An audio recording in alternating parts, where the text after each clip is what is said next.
درود بر شما دوستان گرامی تماشابینان برنامه گرد یک دسته. امروز گروه ایجادی ما در ولایت سوخت قرار دارد و حالا اینجا جایی که ما ایستادیم آسایشگاه بهارستان است. در اینجا مسابقه لیگ ملی فوتبال تاجیکستان یعنی جام لیگ ملی گذرانیده می شود و 10 دسته های لیگ عالی هم در اینجا حضور دارند و دسته منتخب نورسان تاجیکستان هم. ما هم آمدیم که با شما درباره دسته ها و آمادگی آنها با موسم سال 2021 حرف زنیم. حالا در اینجا دسته اسخط مشق و تمرین میکند و این دسته از لیگ یکمی چمپیونات مملکت یک جایه با رفشن به لیگ عالی رو خل گرفتند.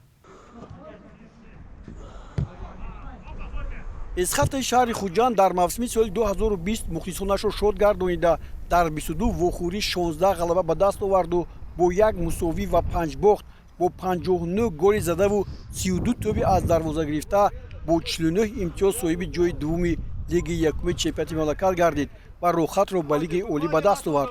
فوتبالبازان این دسته تحت رهبری مربیشان نیازعلی باباخانов باری اول در تاریخ در لیگ عالی امسال هنرنمایی میکنند. اولین نوگونیه که در دسته به چشم رسید این ایوازشوی سرمربی دسته بود.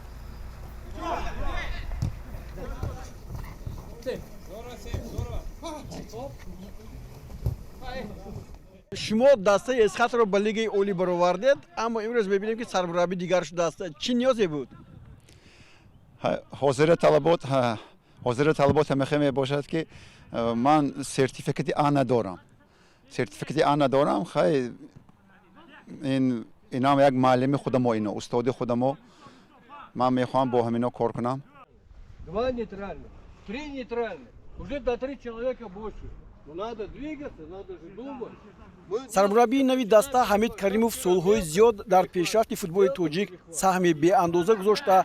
دسته های فوتبالی پروازی باباجان غفورов، خوجند خوجند، کلوب مرکزی ورزش ارتش پامیر و چندین دسته های دیگر را مشق داده است. با وظیفه سرمربی دسته اسخط دعوت شدن این مربی با تجربه با منفعت کار خواهد بود. Так, по разу и меняемся. وقتی که اسخط شما رو دعوت کرد یک بار به قرار اومد که بیاید یا که چی بود؟ چگونه قبول کردید دعوت رو؟ Ну, для меня это было, во-первых, неожиданно, вот, потому что не ожидал такого приглашения. Потом руководство пригласило на беседу. Вот, я озвучил, значит, если, значит, команду наш главным тренером, озвучил, значит, свою работу, методику. Вот. Я тоже сказал, день-два вы тоже подумайте, я тоже подумал, все-таки уже немножко возраст, семья. Вот. И потом они пришли, позвонили, да, сказали, все, мы принимаем вот, ваши условия, вашу эту самую, вот, и мы совместно начали работать. خب دسته چقدر تیار بشه به موسم سال 2021؟ Вот, ну, во-первых, значит, я чуть-чуть позже пришел, вот, они уже начало тренировочного сбора, как сказать, общую выносливость, силовую подготовку, они уже где-то прошли, вот, и я уже приступил где-то в марте месяце, вот. Ну, ребята, значит, что... которые играли, завоевали путевку в высшую лигу. Просто так тоже нельзя сказать, что вы завоевали, свое дело сделали, спасибо, вот мы сейчас других соберем, нам нужен результат. Нет, руководство с пониманием отнеслось к этому. Вот. Те ребята, 78% ребят остались, вот. Пригласили, значит, игроков. Вот. С прошлого года они уже играют 3 вот опытных: Мумиджон Гадойбоев, Дишот Каримов, значит, Соевджон, Хакимов. Вот эти опытные игроки, которые прошли школу высшей лиги, играли много лет в Хадженте. Вот. 3, значит, пригласили 3 легионеров с Узбекистана, вот, на разные позиции. Вот. И вот при поддержке, значит, руководства нашего клуба, значит, мы провели учебно-тренировочные сборы. Здесь были в Бахарестоне с 19 марта по 28 марта. И вот здесь уже налицо было видно, что такой немножко баланс между первой и высшей лигой. Потому что и вот сейчас мы оттачиваем, значит, технические приемы, тактического плана для того, чтобы они уже, выходя уже играть против команд высшей лиги, уже себя, ну, можно сказать, так уже комфортно чувствовали, что уже подошли, значит, к этому. Но еще много очень работы над этим. Вот.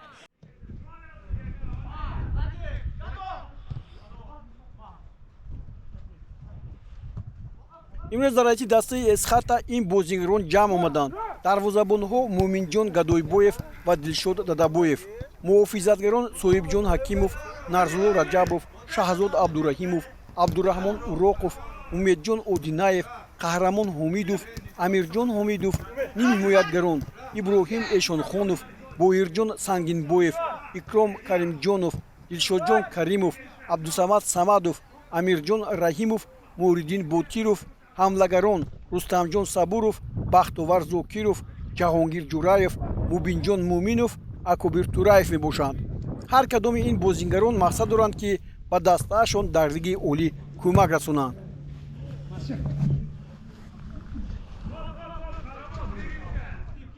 Мы думаем, вот сейчас вот этот турнир нас покажет, еще вот завтра у нас игра, вот, и эта игра такая будет определяющая, потому что там уже времени не остается для заявки, потому что 20 марта заканчивается вся система, значит, уже окно закрывается, поэтому мы за короткие 3-4 дня должны конкретно уже определиться.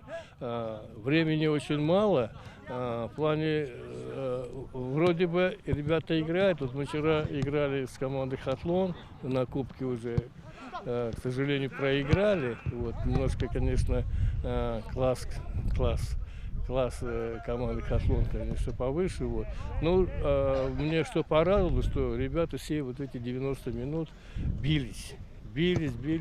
Вот. В таком физическом плане был дождь, очень поле вязкое было. Я думал, где-то после первого тайма, где-то 60-70 минуты ребятки останутся. Нет, перебороли себя. Вот это радует, что не остановились. Хоть и проигрывали. Вот, первый тайм 0-0, выдержали. Но, к сожалению, во втором тайме 2 тактические ошибки вот, привели к голам, значит, наши ворота. Но тоже мы создали, тоже моменты создали. Но все-таки есть пока разница. Вот. И вот поэтому есть над чем здесь на поле работать нам. муъминҷон гадойбоев аз беҳтарин нишонзанҳои даста мебошад. ӯ соли гузашта ба қатори беҳтарин нишонзанҳои лиги якум шомил шуд ва ба дарвозаи ҳарифон 21 тӯб зад. имсол дар лигаи олӣ ӯ метавонад ба ин нишонзанҳо ҷои худро пайдо намояд.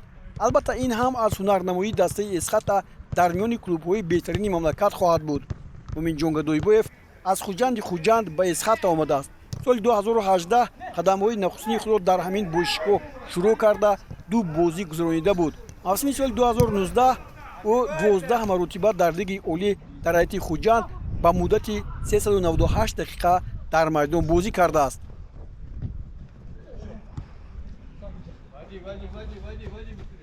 мубинҷон дар мавсими соли гузашта байни дастаҳои лигаи якум шумо 21 гол задед. ин хеле зиёд аст. ба лигаи олӣ баромадед. ҳоло тайёриёт чӣ гуна меравад ва чӣ нақшаҳо доред шумо ҳамчун нишонзан? ҳамчун нишонзан мо хайнак баҳористон даромадем. мавсими дар лигаи якум бозӣ кардем. ташаккур ба мураббиён, ба ҳамдастагонам, ки ман 21 голро як худам назадам, бо кӯмаки ҳамдастагонам задам. дар лигаи олӣ бошад мо хеле тайёрии хуб дида истодем ва насиб ҷои намоёнро ишғол мекунем. ташаккур. ба шумо кӣ бештар кӯмак мекард дар голзанӣ? бештар нимҳимоятгарон ба ман кӯмак мекунанд ба голзанӣ. кӣ бештар масалан партоф анҷом додааст, пас додааст? паси бисёрро ба фикрам ҳамин Сангинбоев Боирҷон аз леви ползашини бисёр падачаҳо мекард, мезадем. бо дастаҳои лиги олӣ аллакай бозӣ кардед, бо Хатлон бозӣ кардед. чӣ гуна худро ҳис кардед дар масалан аз лиги якум баромада дар муқобили лиги олӣ бозӣ кардан? албатта Хатлон дастаи хеле пурқувват мебошад. мо аз лигаи якум баромадем, якумин бор бозии хеле душвор буд. кӯшиш мекунем ки дар мавсими оянда хуб баромад кунем. аз миёни бозигарони соли гузаштаи дастаи эсхата ба ғайр аз муминҷон гадоибоев ҳамчунин боҳир сангинов ва ҷӯрабои исоев бо 7 голӣ, рустам сабуров бо 6 тӯб, амирҷон раҳимов бо 4, абдумалик шодиев бо 3, икром каримҷонов бо 2 тӯбу сӯроб сабуров, нарзулло раҷабов ва фирдавс икромбеков бо 1 голӣ дар пешрафти эсхата бо голҳояшон саҳмгузор шуданд. рустам сабуров ҳам бо орзуи голҳои бештар дар чемпионати имсола тамрин мекунад. рустамҷон, шумо ба қатори яке аз бозигарони беҳтарини дастаи эсхата муаррифӣ мешавед. пурсиданӣ будам ки шумо пештар дар дастаҳои лиги олӣ бозӣ карда будед ё не? албатта гӯем солҳои 2012-2013 ба дастаи хуҷанд бозӣ карда будам. баъд аз он ба мин насиб дастаи эсхата будааст. бо дастаи эсхата мона 6 сол инҷорим. ин соли ҳафтум мешавад ки дар лигаи якум баромад мекунем. мо ҳаракат мекунем ки дар лигаи олӣ, чун дар лигаи якум чӣ хеле ки пешсаф будем, ҳаракат мекунем ҳамихел дар лигаи олӣ ҳам монем пешсаф. хуб, дар ин ҳайате ки ҳоло бозӣ мекунанд, шумо боварӣ доред ки ҳамин бо дастаҳои пурқуввати лигаи олӣ баробар бозӣ карда метавонед? хай соли аввал лигаи олӣ медонем ки чунки қийтар аст, ба лигаи якум дида мо ҳаракат мекунем ки ба пешсафони лигаи олӣ бозии худро нишон дода бо онҳо баробар бозӣ кунем. мо кӯшиш менамоем ки хубтару беҳтар бозӣ кунем. хуб, ба дарвозаи кадом даста голзада мехоҳед шумо масалан дар лигаи олӣ? мо барои ҳама даста ахел омодагӣ мебинем. мехоҳем барои ҳама даста гол занем. дар ҳайати дастаи эсхата бозингарон аз ӯзбекистон низ даъват шуданд. яке шаҳзод абдураҳимов асту дигаре акобир тураев ва сеюми аббос. онҳо дар бораи футболи тоҷикистон хуб медонанд. Я в городе Гулистан, Сырдарьинской области. Там Дюша, и там тренировались. Потом мне Бунёткор взяли на академию. И там дубли 4 года играл. Потом на Машал приехал. Там полгода играл. Потом ЦМЧ, Фергана вызвали меня. И там играл. И потом Замин, потом Запароватская, 2-я лига, там играл. В Таджикистане. Ну, там, где я играл. И в прошлом году в Джизахе 1-й лиге играл. Джизах Барс. Ну, как вас приняли в команде? Ну, нормально, гостеприимные пацаны. Все пацаны от души нормально приняли. В какой позиции играете? Центральный защитник. Это очень хорошо. Про таджикский футбол что знаете? Какие информации? Ну, информации у меня не очень, немного. Но боевой футбол я только знаю об этом. дастаи эсхата имсол аз бозиҳои минтақавии ҷоми федератсияи футболи тоҷикистон ва бозиҳои ниҳоӣ рохат нагирифт ва имрӯзҳо дар бозиҳо барои ҷоми лигаи миллии футбол ки ба унвони омодагии дастаҳо ба мавсими нав маҳдуд мешавад, дар гурӯҳи А бо дастаи хатлон дидор анҷом дода бо натиҷаи 2-0 мағлуб шуду, бо Исаравшан мусовӣ 1-1 ва бо клуби марказии варзиши артиш 2-2 бозиҳоро ҷамъбаст намуд. Спасибо, конечно, Федерации футбола, что вот организовали Кубок Бахаристона. Все 10 команд высшей лиги здесь.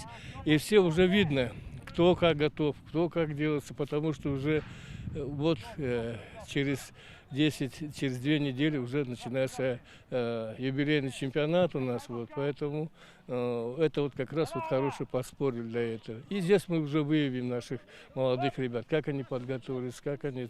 И те легионеров, которых мы пригласили, конечно, они должны усилить. Дилшод Каримов яке аз бозигарони калидии даста мебошад. соли 2019 дар ҳайати дастаи хуҷанд 15 вухӯрӣ гузаронида 1040 дақиқа майдондорӣ кардааст.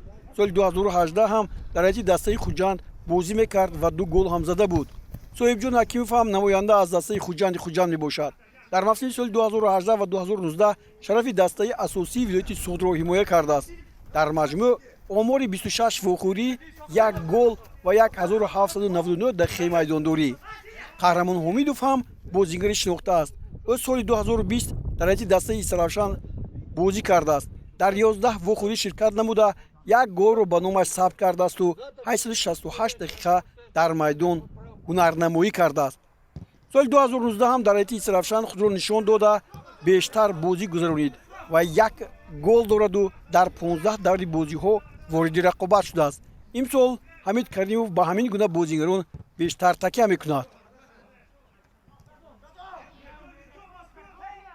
Руководство поставило задачу в этом году, вот именно в этом году, укрепиться в высшей лиге. Укрепиться в высшей лиге. Но я думаю, что все-таки, если наш труд, я думаю, не пропадет даром, да, мы не будем мальчики для битья, будем готовиться. дастаи эсхата дӯстони гиромӣ метавонид солҳои пешин ҳам ба лиги олӣ барояд, аммо аз ин даст кашид. Вале ин навбат эсхата боварӣ дорад ки дар байни дастаҳои лиги олӣ мавқеи худро пайдо мекунад. Чӣ гуна бозӣ мекунад, мо инро хоҳем дид. Аммо дар мавсими соли гузашта се дастаи лиги якум ба лиги олӣ баромаданд. Файзканд, Душанбе 83 ва Локомотив ва ба Локомотив муяссар нагардид ки мавқеи худро дар байни ин дастаҳо нигоҳ дорад. Аммо мо боварӣ дорем ки эсхата ба дастовардҳои хуб ноил хоҳад шуд.